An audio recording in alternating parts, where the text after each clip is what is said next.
The DJI Air 3 is the first drone that I have ever owned and used, and when it arrived I went online to see what it was capable of. I watched a number of reviews and tutorials, and after using this drone for about 2 months, I discovered that veteran drone users and reviewers tend to gloss over certain things.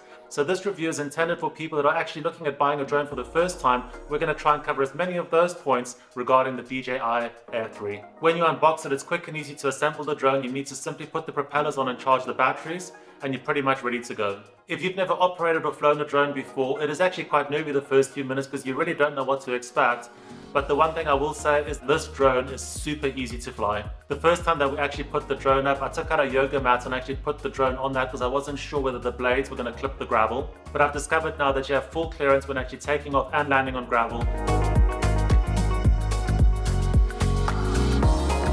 But long grass can be an issue because the back blades definitely do catch it. We got the Fly More bundle with the RC2 controller, and I have to say the controller itself is incredible. When you power up the drone and controller, it takes the controller about 60 seconds to boot up, and then you have to wait another 30 to 45 seconds while the controller connects to satellites that will allow you to track your drone. This is actually a very important step because it actually establishes the home point for the drone. So if anything goes wrong during the flight or if you run out of batteries, that drone is going to return back to the home point. Return to home. Taking off couldn't be easy. You simply press the takeoff button on the controller and the drone takes off and hovers at about 1.5 meters above the ground.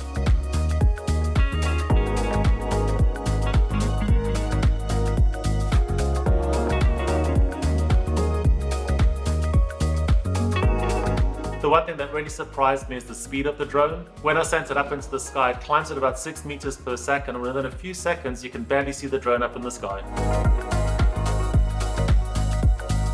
Operating the drone is then very much like using a PlayStation controller. The left control allows you to elevate and drop the height of the drone, as well as rotating the drone on its axis left and right. The right controller moves the drone forwards and backwards, and banks it left and right. The biggest learning curve is trying to use both controllers in conjunction with one another, because that is what is going to allow you to create those really cool dramatic drone shots. You also have 2 customizable buttons on the back of the controller. I've set one of my buttons to be able to drop my camera down 90 degrees so it's looking straight down, and I've used the other button to activate the 3x zoom. You also have a wheel that allows you to change the point of view of the camera, so you can drop it down or you can bring it straight back up to eye level, and you can also tilt the camera about 60 degrees so it's looking up.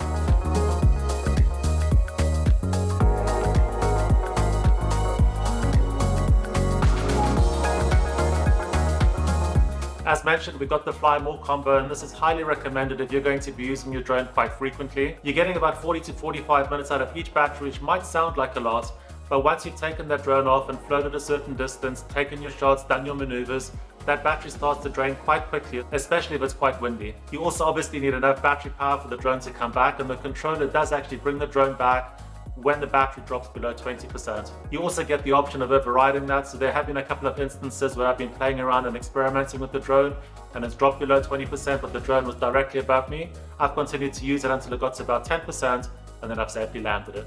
You also get 3 speeds. You get cinematic, normal, and sport. I started off using the cinematic speed because it's the slowest and it gives you the most dramatic shots, and now I typically leave it on normal. The biggest advantage of using these modes is that the Air 3 has got an incredible amount of sensors on it, which basically prevents the drone from colliding with anything, and all of these sensors are activated when you're in cinematic and normal mode. The camera on this drone is also incredible because it allows you to capture footage and photos horizontally or vertically. Living in Wales, one of the biggest concerns I had was how this drone would actually handle windy weather. We typically fly the drone on still days, but I have put it up on a couple of days where the wind speeds have been around 50 to 55 kilometers per hour, and the drone has handled those conditions perfectly. The controller talks to you all the time, and quite honestly, sometimes you do feel like you're in the cockpit of the plane because it does beep a lot when it actually tries to make you aware of certain things. When the drone was about 120 meters in the sky and the winds were around 55 kilometers per hour, the controller does tell you to drop your altitude and return back home. Despite continuing to film at these wind speeds, the gimbal on this drone handled the conditions perfectly. You could actually see the drone moving quite significantly in the sky as it was trying to compensate for the wind that was actually blowing against it, but the footage that it captured thanks to the way that the gimbal was working was perfectly smooth and still. We live about 15 miles away from a small airport, and we regularly have Cessnas and microlights that are flying over our property. On one of the occasions that we were flying the drone, the controller alerted us to an aircraft. True enough, there was a small Cessna that was flying quite a distance away from the drone. It asked us to drop our altitude, which we did, but it's really great to see that the DJI tech is keeping tabs on all things relating to safety. One of my favorite features are the quick shots, which allows the drone to perform certain maneuvers, which can create some really dramatic footage without you actually having to control the drone.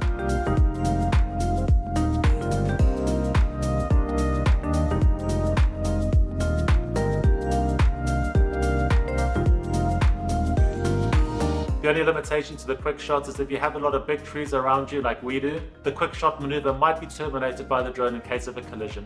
One of the drawbacks of the quick shots is that they only film footage horizontally and they will not allow you to capture it vertically.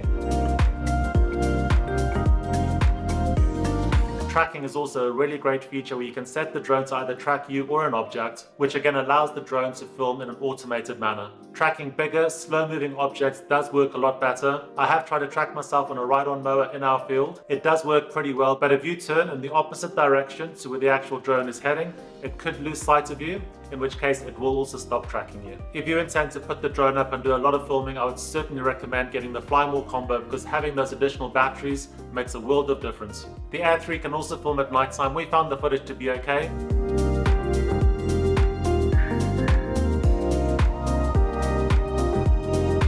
But it's definitely a lot better filming during the day.